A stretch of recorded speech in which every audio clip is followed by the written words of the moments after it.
This is 9.4. That's page 7 on your packets. And so we're going to look at paired data.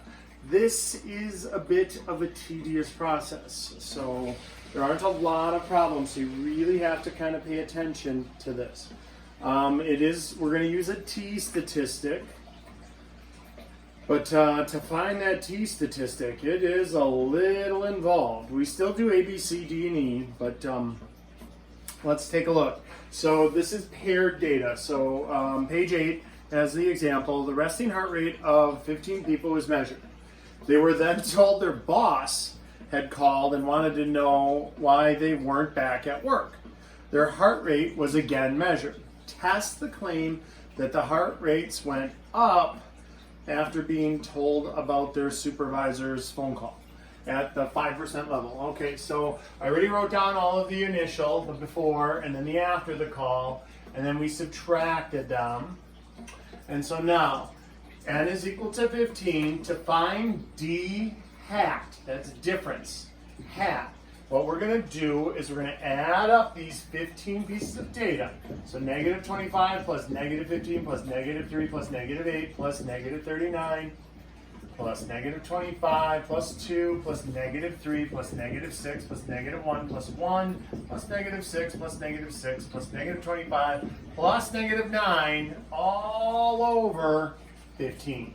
So we are averaging the differences. So that works out to be negative 168 over 15, which is negative 11.2. Now, trust me on this. Write down the negative 168. Like, show your work when you're doing this problem, because we're going to come back to that when we find the standard deviation. To find the standard deviation of the differences, what we do there is we take the square root of how many pieces of data there are, which is 15, times the sum of each one of these squared. So each one of the differences squared. So negative 25 squared plus negative 15 squared plus negative 3 squared plus negative 8 squared plus negative 39 squared plus negative 25 squared plus 2 squared plus negative 3 squared plus negative 6 squared plus negative 1 squared plus 1 squared plus negative 6 squared plus negative 6 squared plus negative 25 squared plus negative 9 squared. That's all squared added together and times 15, and then subtract. So this is all still on the top, there's still a bottom thing, but then subtract, I'll put a little minus there, the negative 168 quantity squared, the sum squared. All right,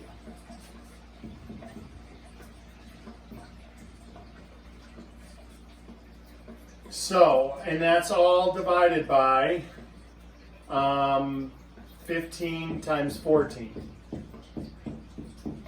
All right, so the standard deviation of the difference is, so when I multiplied all that out and divide and multiplied by 15, you got 58,470 minus negative 168 squared is 28,224 all over 210, which is the square root of 144.02857, which is 12, just about exactly 12, 12.0001. We're going to call it just 12. All right, so that's the standard deviation. So now let's do our hypothesis test. So the null is that there is no difference. The mean differences are equal to 0. That's the null hypothesis. The alternative hypothesis is we're going to say that the mean difference is less than 0. meaning I took the before minus the after and got overall a smaller number, meaning it went up basically. All right, so if the difference is less than 0, which look, all of these were negative, mostly that one wasn't. A couple of cool cucumbers in the set, but for the most part, these are all negative numbers, so that's why we're doing the difference is less than 0, which is to state that after your boss called, your heart rate went up, not down. All right, so then the picture is going to look like this. It's just a T statistic, and you look that up, 5%, one-tailed test, degrees of freedom. So 5% there. The critical value, we end up with negative 1.761. We used 14 degrees of freedom and looked up 5% one-tailed test. So that's where that 1.761 came from, and then we threw a negative on it. All right. Letter C is find the statistic. So the statistic here would be T is equal to D bar minus the mean of D divided by the standard deviation of D divided by the square root of N. So D bar, we figured that out. That was negative 11.2. The difference is 0. You always look. It says the mean of D, the mu of D is 0. So that's just minus 0. It's basically always going to be 0 for these problems. So you could just not put it in there if you wanted. We figured the standard deviation was 12, and then divided by the square root of 15. And so we end up with negative 11.2 divided by, if you take 12 divided by the square root of 15, it's 3.0983.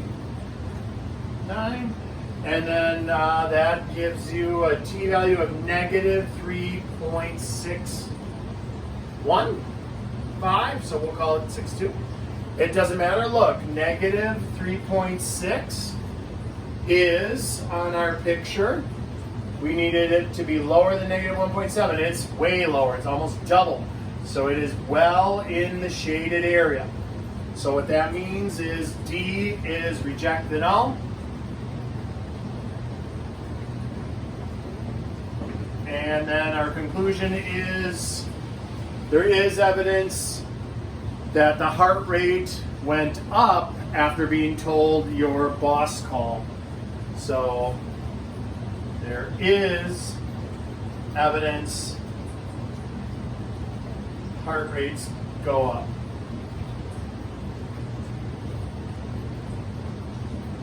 after the boss calls. At least at that place. Apparently, lots of people are worried about their boss at that place. All right? So then, what we would do next would be the confidence interval, and that's actually kind of easy when you have all the information that we have. We have this, we have D bar, we have this, and so it's pretty simple. So this is this. I'm going to leave the work up there, but let me erase this stuff.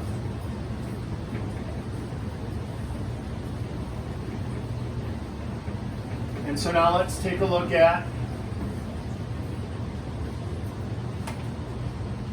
a 90% confidence interval would be D bar minus T times the standard deviation of the difference divided by the square root of N, which is less than that, which is less than all the same stuff. That's the margin of error again. This is mul, just like that, margin of error.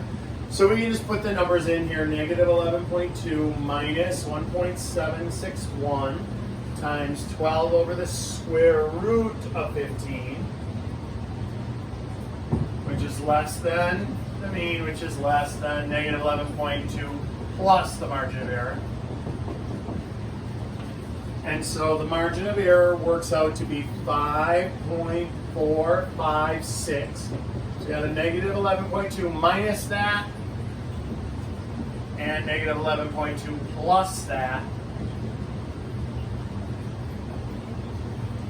And so here's our negative 16.66 is less than the difference, which is less than negative 5.74.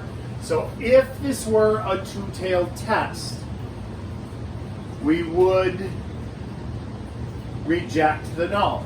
Because if this were a two-tailed test, think about it, our null would be that there's no difference, and our alternative would be that there is a difference.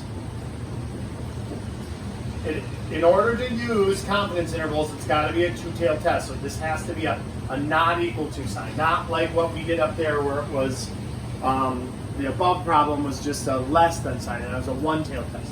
But even on a two-tailed test here, we're rejecting the null because look, 0 is not included in this interval. This goes from negative 16 to negative 6. That doesn't include 0, so that is evidence for the alternative hypothesis that the difference is not equal to 0. There is a difference in heart rate after the boss calls.